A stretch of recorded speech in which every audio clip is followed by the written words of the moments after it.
미국은 전쟁을 끝내기 위해 이란에 대한 최종 결정타를 가할 준비가 되어 있습니다. 펜타곤은 이란에 대한 최종 타격을 위한 군사적 옵션을 마련하고 있으며 여기에는 지상군 투입뿐만 아니라 에너지 부문 전반에 대한 대규모 폭격 등도 포함될 수 있습니다.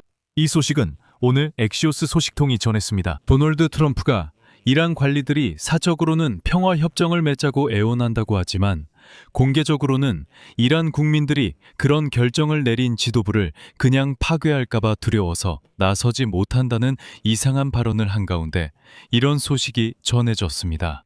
동시에 도널드 트럼프는 전쟁을 46주 안에 끝내겠다는 기존에 밝힌 일정에 맞추기 위해 매우 강경한 조치를 취할 것을 요구하고 있습니다. 하지만 전문가들은 전쟁 전술에 어떤 급격한 변화가 없다면 조기 승리는 불가능하다고 확신하고 있습니다. 여기서 주목할 점은 미국이 바로 지금 82 공수사단을 파견하고 있다는 것입니다. 이 부대는 이란 상륙작전에 참여할 수 있습니다. 한편 석유 시장도 다시 상승세를 보이고 있습니다. 분석가들은 미국과 이란 간의 협상이 실패했다고 확신하고 있기 때문입니다. 제 이름은 알렉세이 패치입니다. 함께 이 주제에 대해 이야기해 봅시다. 하지만 본격적으로 방송을 시작하기 전에 여러분의 후원, 구독 또는 유튜브 스폰서십으로 이 유튜브 채널을 응원해 주시길 부탁드립니다. 어떻게 후원할 수 있는지에 대한 모든 링크와 정보는 이 영상 설명란에 있습니다. 여러분의 어떤 지원이든 진심으로 감사드립니다. 방송이 끝난 후에 이 영상이 여러분께 흥미롭고 유익했다고 생각하신다면 그때 후원해 주셔도 좋습니다. 그리고 제 텔레그램 채널 패치 뉴스도 구독해 주세요. 링크는 이 영상 설명란에 있습니다. 그곳에서는 최신 소식을 실시간으로 전해드리고 있습니다. 자, 오늘 워싱턴에서는 펜타곤이 이란에 대한 최종, 이른바 결정적 타격을 위한 군사 옵션을 마련했다고 발표했습니다. 여기에는 지상군 투입과 대규모 폭격이 포함될 수 있습니다. 여기서 중요한 점은 트럼프가 이 전쟁에서 판돈을 올릴 수밖에 없다는 것입니다.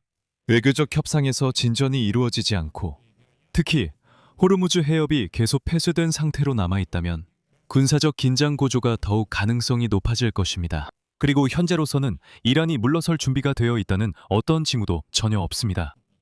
일부 미국 관리들은 전투를 끝내기 위한 압도적인 무력 시위가 평화협상에서 더 많은 영향력을 제공하거나 아니면 트럼프가 이를 근거로 승리를 선언할 명분을 얻게 될 것이라고 생각합니다. 동시에 이란도 대응할 수단이 있기 때문에 미국의 최종 행동이 오히려 전투를 극적으로 끝내는 것이 아니라 전투를 더욱 격화시킬 수도 있습니다. 그럼에도 엑시오스는 이렇게 전합니다. 최소한 4가지 주요한 마지막 공격 옵션이 있으며 트럼프가 그 중에서 선택할 수 있었다고 합니다. 첫 번째 옵션은 이란 석유 수출의 주요 중심지인 하르크 섬에 대한 침공 또는 봉쇄입니다. 두 번째는 이란이 호르무즈 해협에 대한 통제를 강화하는 데 도움이 되는 라라크 섬에 대한 침공입니다. 이 전략적으로 중요한 전초기지에는 이란의 벙커, 트럭을 폭파할 수 있는 전투정, 그리고 호르무즈 해협의 움직임을 추적하는 레이더가 배치되어 있습니다. 바로 이 섬 근처를 통해 이란이 해역 통과를 허가한 유조선들이 지나갑니다. 그리고 바로 라라크 섬에서 이슬람 혁명 수비대가 다른 선박들을 위협하고 있습니다. 즉, 실제로 이 섬을 장악하면 어느 정도 호르무즈 해협을 해제할 수 있다는 뜻입니다. 세 번째 선택지는 전략적으로 중요한 압둘라 섬, 아부무사 섬, 그리고 해협 서쪽 입구 근처에 위치한 2개의 작은 섬을 점령하는 것입니다.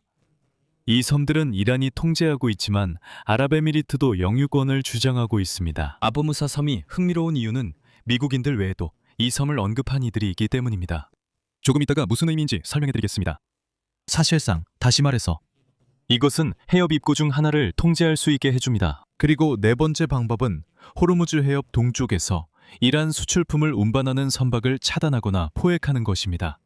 하지만 오늘까지 도널드 트럼프는 오히려 이란 석유에 대한 제재를 해제했고 미군은 이란 유조선이 이란 석유를 운반하는 것을 그냥 눈감아주고 있습니다.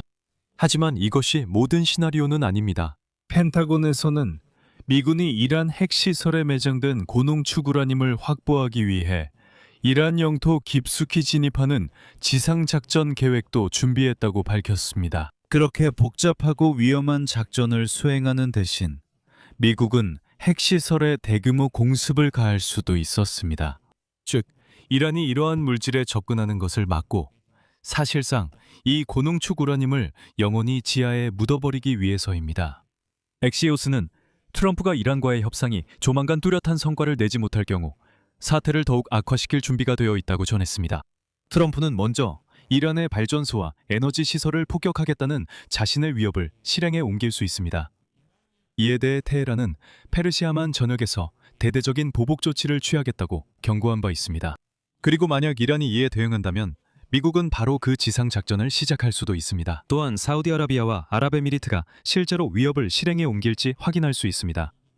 이 두 나라는 이전에 이란이 자국의 에너지 시설을 공격할 경우 전쟁에 참전하겠다고 위협한 바 있습니다. 같은 시각, 백악관 대변인 캐롤라인 리빗은 만약 합의에 도달하지 못한다면 트럼프가 그 어느 때보다 더 강력한 타격을 가할 준비가 되어 있다고 경고했습니다. 이어서 그녀의 인용문입니다. 대통령은 허세가 아니며 이란에 지옥을 선사할 준비가 되어 있습니다.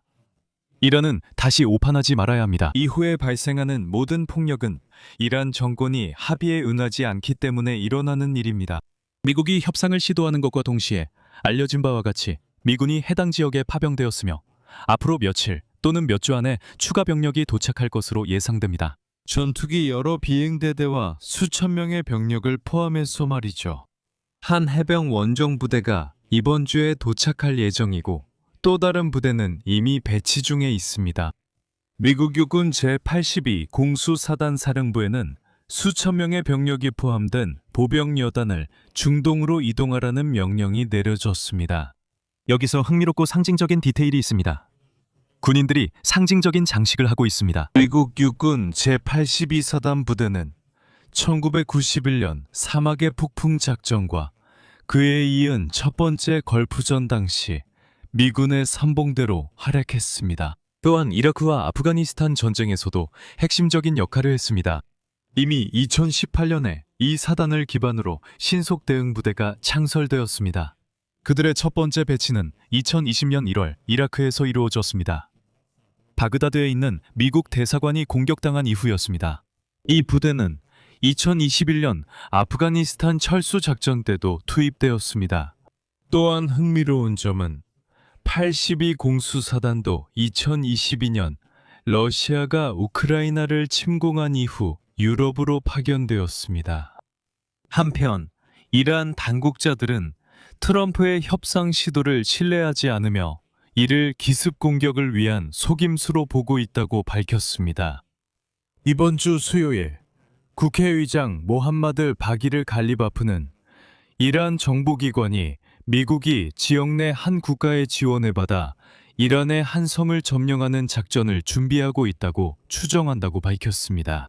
그리고 여기서 갈리바프는 아마도 아부무사 섬에 대한 영유권을 주장하는 아랍에미리트를 암시하는 것으로 보입니다.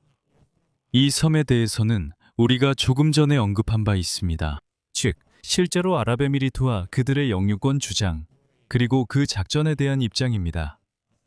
여기에 두 개의 더 작은 섬들도 포함됩니다. 파키스탄, 이집트, 그리고 터키가 여전히 미국과 이란 대표들 간의 회담을 주선하려고 시도하고 있다고 전해집니다. 이 협상은 이미 이번 주에 예고되지만 지금은 그들이 적극적으로 움직이는 것 같지 않습니다. 이번 주 내에 열릴지는 아직 불확실합니다. 이란은 미국의 최초 요구사항 목록을 거부했습니다. 전반적으로 협상의 가능성을 배제하지는 않지만 요구사항 목록은 말도 안 된다고 말하고 있습니다. 미국이 이란에 제시한 전체 요구사항 목록. 참고로 그 요구사항은 15개인데요.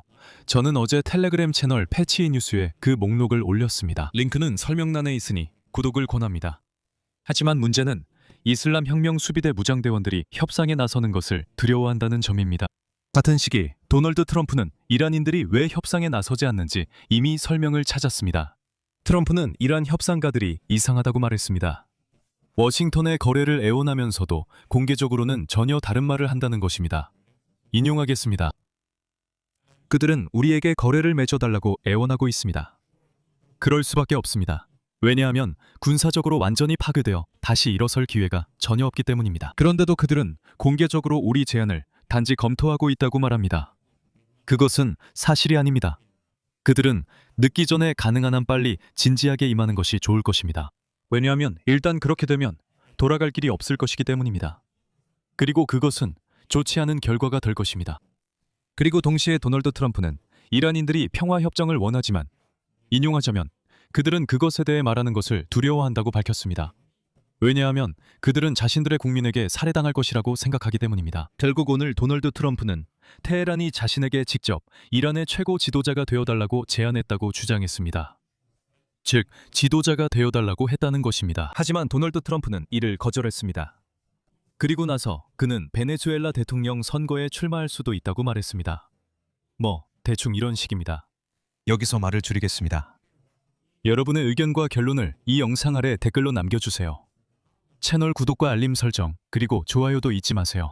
다시 한번 말씀드리자면 이 유튜브 채널의 운영을 지원하고 싶으시다면 영상 설명에 있는 링크나 계좌 또는 화면에 보이는 QR코드를 통해 언제든지 후원하실 수 있습니다. 오늘은 여기까지입니다. 건강 조심하세요. 모두 안녕히 계세요. 모두.